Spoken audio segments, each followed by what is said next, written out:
नमस्कार, मैं एडवोकेट अश्वनी आपका अपने YouTube चैनल लीगल नॉलेज में स्वागत करता हूं। मैं आज आपको बताऊं कि 498A का केस कैसे साबित करें।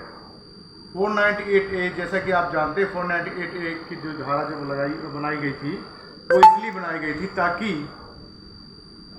वाइफ को या बहू को दहेज के लिए प्रताड़ित होने से रोका जा सके। इस धारा के अंतर्गत अगर कोई ससुराल वाला या आपके सास ससुर पति या उसके पति के रिलेटिव आपको दहेज के प्रताड़ित करते हैं तो आप पुलिस में जाकर उनकी कंप्लेंट कर सकती हैं और धारा 498A के तहत कार्रवाई हो सकती है। अब मैं आपको ये बताऊंगा कि जैसे कि 498A धारा लगी तो उसको साबित करने के लिए क्या करना पड़ेगा। उसको साबित करने के लिए करना पड़ेगा कि आपके साथ कब उन्होंने मारपीट करी। जब आपके साथ मारपीट करी तो आप जाइए, किसी प्रकार के मारपीट आप जाइए, सिविल हॉस्पिटल में जाइए। ज़्यादा चोटें हैं तो अपना MLC करवाइए, रिकॉर्ड बनाइए और फिर उसका जो रिकॉर्ड है वो पुलिस के हवाले कीजिए।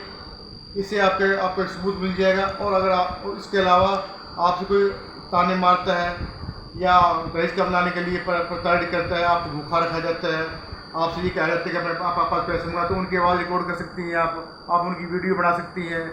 या आप अपने मायके चली जाती हैं, मायके चली जाती है तो आपके पति का फ़ोन आता है या व्हाट्सएप चैट करता है और उसमें आपसे दहेज की मांग करता है, तो आप उस व्हाट्सएप चैट को भी एज ए सबूत या कोर्ट में लगा सकती हैं और उसकी आवाज़ रिकॉर्ड कर सकती है जिसमें वो दहेज की मांग कर रहा हो, जिससे वो कह रहा हो कि हमें इतने पैसे चाहिए या हमें ये स्कूटर चाहिए या फ्रिज चाहिए, जो भी कुछ चाहिए वो आपसे डिमांड करता है, तो वो आप उसकी आवाज़ रिकॉर्ड कर सकती हैं और उसको न्यायालय में एज ए प्रूफ लगा सकती है। इससे पहले आपको ये जो सबूत वगैरह है ये आपको जब पुलिस आपके केस की जांच करेगी तो आपको ये सारे सबूत पुलिस को देने हैं। पुलिस जब चार्जशीट दाखिल करेगी ये सारे सबूत लगा के कोर्ट में दाखिल करेगी।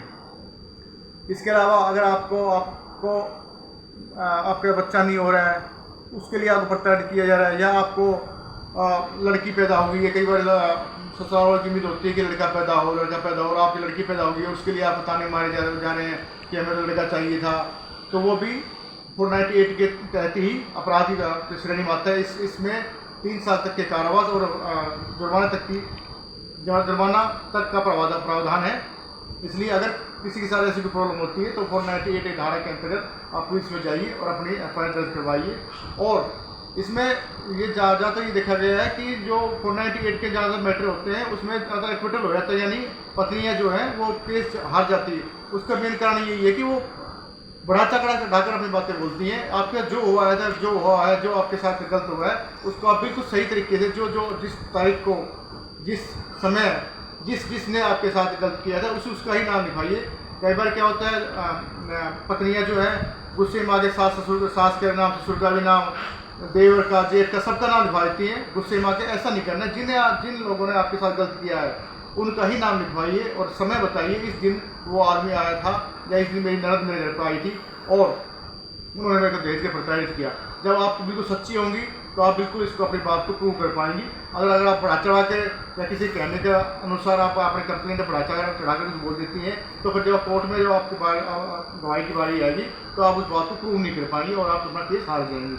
इसलिए जो आपके साथ गलत हुआ है उसको बिल्कुल सही आप अपने कंप्लेंट दर्ज कराइए और उस कंप्लेंट के आधार पर अपना केस दर्ज कराइए। और जब कोर्ट में आपकी गवाही का समय आए तो कोर्ट में बिल्कुल सही जो आपके साथ हुआ, जैसे आपने कंप्लेंट में दिया था वैसी आप कोर्ट में गवाही दीजिए और आपका जो केस है बिल्कुल आप जीत जाएंगी और आपके साथ पूरा इंसाफ होगा। अगर आपको मेरी वीडियो पसंद आई तो लाइक, सब्सक्राइब और शेयर अवश्य कीजिए और मेरे चैनल को सब्सक्राइब करते रहिए क्योंकि मैं नई वीडियो डालता हूँ। अगर आप मेरे चैनल को सब्सक्राइब करेंगे तो आपको नई नॉलेज की जानकारी मिलेगी। मैं लीगल नॉलेज के ऊपर वीडियोस बना रहा हूँ, अभी 15-20 दिन हो गए, तो इसलिए आपको रिक्वेस्ट है कि मेरे चैनल को सब्सक्राइब करें और नई नॉलेज लेते रहें। नमस्कार।